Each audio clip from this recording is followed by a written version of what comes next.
ஏசாயா 31 அதிகாரம் 1 முதல் 9 வரை. சகாயம் அடையும்படி இஸ்ரவேலுடைய பரிசுத்தரை நோக்காமலும் கர்த்தரை தேடாமலும் எகிப்துக்கு போய் குதிரைகள் மேல் நம்பிக்கை வைத்து ரதங்கள் அநேகமாய் இருப்பதினால் அவைகளை நாடி குதிரை வீரர் மகா பலசாலிகளாய் இருப்பதினால் அவர்களை நம்பிக்கொண்டிருக்கிறவர்களுக்கு ஐயோ!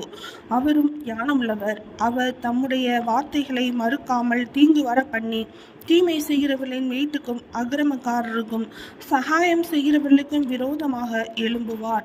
எகிப்தியர் தெய்வம் அல்ல, மனுஷர் தானே. அவர்களுடைய குதிரைகள் ஆவி அல்ல, மாம்சம்தானே.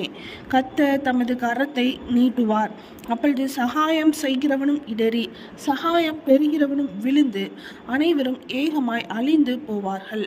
கர்த்தர் என்னுடனே சொன்னது, சிங்கமும் பாலசிங்கமும் தங்கள் இரையை பிடித்திருக்கும் போது கெர்ஜித்து தங்களுக்கு விரோதமாய் கூப்பிடுகிற திரளான மேய்ப்பரின் சத்தத்தினாலே கலங்காமலும் அவர்கள் அமளியினாலே பணியாமலும் இருக்கிறது போல சேனைகளின் கர்த்தர் சீயோன் மலைக்காகவும் அதின் மேட்டுக்காகவும் யுத்தம் பண்ண இறங்குவார். பறந்து காய்க்கிற பட்சிகளைப் போல சேனைகளின் கர்த்தர் எருசலேமின் மேல் ஆதரவாக இருப்பார். அவர் அதை காத்து தப்ப பண்ணுவார்.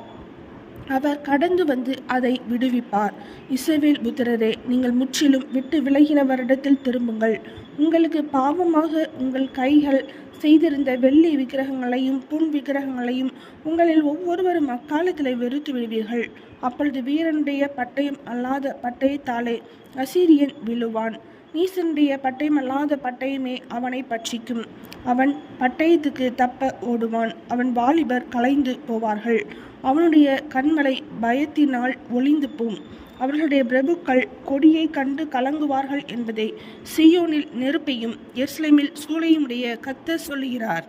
ஏசாயா 31 அதிகாரம் முடிந்தது.